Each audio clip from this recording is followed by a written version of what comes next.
అందరికి నమస్కారం. ఏపీ టుడేకి స్వాగతం. విశాఖ స్థానిక సంస్థల ఎన్నికల్లో బొత్స సత్యనారాయణ గారిని అభ్యర్థిగా నిలబెట్టి విజయాన్ని సాధించినటువంటి ఏకగ్రీవ విజయాన్ని, అది కూడా తెలుగుదేశం పార్టీ అధికారంలో ఉన్నప్పటికీ కూడా మరి కొనుగోళ్లకు బేరసారాలకు దడిచి, ఎందుకంటే ఈ 2 నెలల కాలంలో, ఈ 3 నెలల కాలంలో వాళ్ళు చేసిందేమీ లేదు ప్రజలకు. మరి ఆ విషయంలో దడిచి భయపడి వాళ్ళు వెనక్కి తగ్గడంతో బొత్స సత్యనారాయణ గారు ఏకగ్రీవంగా ఎన్నిక కావటం మనం అందరం చూసాం. ఇప్పుడు అదేవిధంగా గుంటూరు కృష్ణా జిల్లాలలో పట్టభద్రుల ఎమ్మెల్సీ ఎన్నిక మార్చి నెల 29వ తేదీన జరగనుంది. అయితే ఆ ఎన్నికకు ఓటర్ నమోదు ప్రక్రియ నిన్ననే ప్రారంభమైంది. అక్టోబర్ 1 నుంచి అక్టోబర్ 6వ తేదీ వరకు ఆ నమోదు ప్రక్రియ ఉంటుంది. పాత ఓటు చెల్లదు. 2021 నాటికి డిగ్రీ పూర్తి చేసిన వారు అయి ఉండాలి. అంతకుముందు ఎప్పుడైనా పూర్తి చేసి ఉండవచ్చు. వారు ఎంత వయసు వారైనా అయి ఉండవచ్చు. 80-90 సంవత్సరాల వయసు వారైనా అయి ఉండవచ్చు. ఎవరైనా సరే, పట్టభద్రులైన వారు ఎవరైనా సరే ఓటు నమోదు చేసుకోవచ్చు. దీనికి కావాల్సినటువంటి అంశాలు ఏంటంటే, ఒక passport size photo, Aadhaar card కానీ లేకపోతే రెసిడెన్షియల్ ప్రూఫ్, గ్యాస్ కార్డు కావచ్చు, గ్యాస్ సిలిండర్ కార్డు కావచ్చు, ఫోన్ బిల్ కావచ్చు, ఇంటి పన్ను కట్టింది కావచ్చు, ఏదైనా సరే రెసిడెన్షియల్ ప్రూఫ్ ఒకటి. అదేవిధంగా గ్రాడ్యుయేషన్ ప్రొవిజనల్ సర్టిఫికేట్. గ్రాడ్యుయేషన్ అంటే బిఏ, బీకామ్, బిఎస్సీలే కాదు, అన్ని యూనివర్సిటీల ద్వారా పొందినటువంటి ఏ యొక్క డిగ్రీ అయినా సరే, అంటే డాక్టర్ కావచ్చు, ఇంజనీర్ కావచ్చు, 10+2+3తో డిగ్రీ గుర్తింపు పొందిన, భారతదేశంలో గుర్తింపు పొందినటువంటి యూనివర్సిటీ ద్వారా డిగ్రీ పొందినటువంటి ప్రతి అభ్యర్థి కూడా అర్హుడే. అయితే పాత ఓటు చెల్లదు. గతంలో ఓటు వేశాం కదా, మరలా ఆ ఓటు స్లిప్ తీసుకొని వెళ్తే మనం ఓటు వేయొచ్చు అనుకుంటే అది పొరపాటే అవుతుంది. అందుకే నిన్న ప్రారంభమైంది నమోదు కార్యక్రమం. అక్టోబర్ 1 నుంచి నవంబర్ 6వ తేదీ వరకు ఉంటుంది. ఇది ఆన్లైన్లో చేసుకోవచ్చు, లేదా ఆఫ్లైన్లో ఎలా చేసుకోవాలంటే ఎంఆర్ఓ గారి దగ్గరికి కానీ ఆర్డీఓ గారి దగ్గరికి కానీ వెళ్ళి ఆ ఆధార్ కార్డు, పాస్పోర్ట్ ఫోటో, అదేవిధంగా degree provisional certificate xerox copy జత చేసి ఫామ్ 18 కానీ ఫామ్ 19 కానీ ఆర్డీఓ లేదా ఎంఆర్ఓ సమర్పించి మనం ఓటు నమోదు చేసుకోవచ్చు. అదేవిధంగా ఆన్లైన్లో కూడా చేసుకోవచ్చు. ఈ సర్టిఫికెట్స్ అన్ని అక్కడ ఆన్లైన్లో పొందుపరిచి ఆన్లైన్లో కూడా నమోదు చేసుకోవచ్చు. ఆన్లైన్లో నమోదు చేసుకున్న వారికి ర్యాండమ్లో ఎంక్వైరీకి రావచ్చు.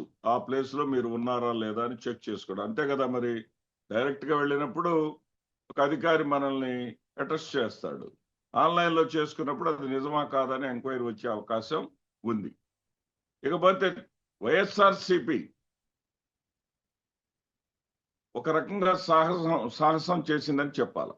ఎందుకంటే బొత్స సత్యనారాయణ గారు గెలుపిచ్చినటువంటి స్ఫూర్తి కావచ్చు, అదేవిధంగా గత సాధారణ ఎన్నికలకు 14 నెలల ముందుగా జరిగినటువంటి పట్టభద్రుల ఎమ్మెల్సీ ఎన్నికల్లో 3 ప్రాంతాల్లో కూడా, ఉత్తరాంధ్రలో, అదేవిధంగా రాయలసీమ ప్రాంతంలో, ప్రకాశం, నెల్లూరు జిల్లాల ప్రాంతంలో 3 ప్రాంతాల్లో కూడా ఓటమి పాలైంది అధికారంలో ఉండగా. ఇది కొత్త ఏమీ కాదు. అధికారంలో ఉన్నటువంటి పార్టీ, ఏ పార్టీ అయినా సరే ఓటమి పాలే అవుతుంది ఈ గ్రాడ్యుయేషన్ ఎమ్మెల్సీ ఎన్నికల్లో.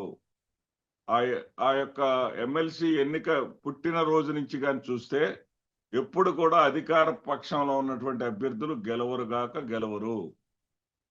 ప్రతిపక్షంలో ఉన్న వాళ్ళనే ప్రజలు ఎన్నుకుంటారు, పట్టభద్రులు ఎన్నుకుంటారు.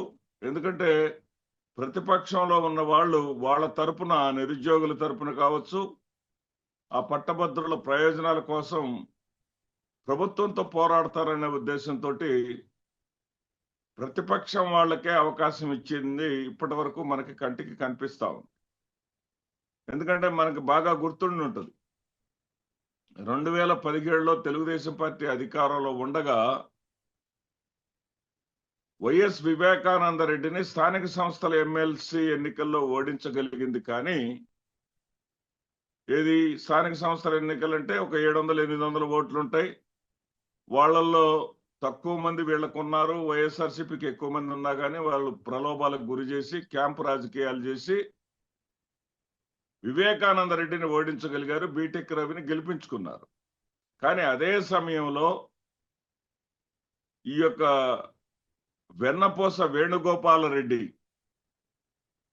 భారీ మెజారిటీ తోటి, ఎందుకంటే పట్టభద్రులు వేసినటువంటి ఓట్ల ద్వారా గెలిచాడు ఆయన, భారీ మెజారిటీ తోటి తెలుగుదేశం పార్టీపై విజయం సాధించింది మనం చూసాం. ఆయన విజయం సాధించడం కారణంగానే ఏదైతే ఆ తర్వాత జరిగినటువంటి 2019 ఎన్నికల్లో వైఎస్ఆర్సీపీ అధికారంలోకి రావటం కూడా చూసాం.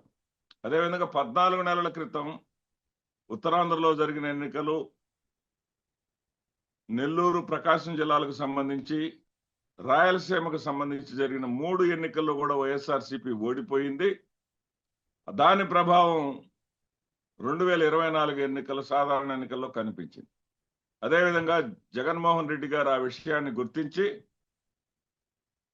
ఏదైతే గౌతమ్ రెడ్డి గారిని యూనివర్సిటీ యూనియన్ నాయకుడిగా పనిచేసినటువంటి ఆయన, ట్రేడ్ యూనియన్ తో అనుబంధాలు ఉన్నటువంటి ఆయన, ట్రేడ్ యూనియన్ నాయకుడిగా రాష్ట్ర వ్యాప్తంగా గుర్తింపు పొందినటువంటి వ్యక్తి, విజయవాడ కార్పొరేటర్ గా ఒక కమ్యూనిస్ట్ గా 4 పర్యాయాలు గెలిచినటువంటి వ్యక్తి, అది కూడా సనాతన ధర్మం ఎక్కువగా ఉండేటటువంటి సత్యనారాయణపురం బ్రాహ్మణ్ కమ్యూనిటీ ఎక్కువగా ఉండేటటువంటి సత్యనారాయణపురంలో కార్పొరేటర్ గా 4 పర్యాయాలు గెలిచి అందరవాడిగా గుర్తింపు పొందినటువంటి పూనూరు గౌతమ్ రెడ్డి గారిని వైఎస్ఆర్సీపీ అభ్యర్థిగా నిర్ణయించి రంగంలోకి దించింది. అదే సమయంలో తెలుగుదేశం పార్టీ నుంచి మాజీ మంత్రి, మరి విద్యా సంస్థల అధినేత అయినటువంటి ఆలపాటి రాజా గారిని దించారు. ఇంకా వీళ్ళిద్దరితోనే ఆగిపోతుందని చెప్పలేము.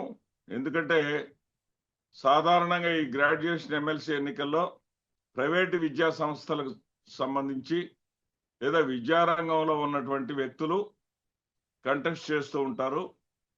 గతంలో కూడా ఆ విధంగా కంటెస్ట్ చేసి గెలిచిన వాళ్ళు ఉన్నారు. అదేవిధంగా మరికొంతమంది పోటీకి రావచ్చు.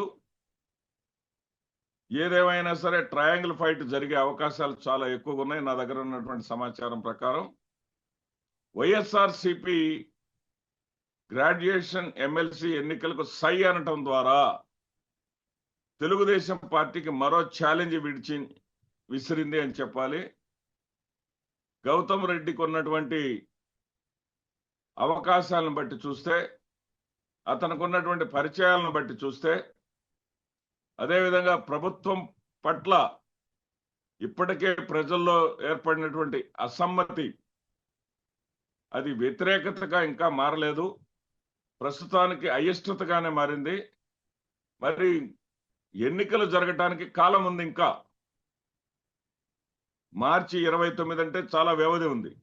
ఈ వ్యవధిలోపు ఈ యొక్క అయిష్టత అనేది వ్యతిరేకతగా మారి ప్రతిపక్ష అభ్యర్థి గౌతమ్ రెడ్డి గెలిచేటటువంటి అవకాశాలు ఉన్నాయి.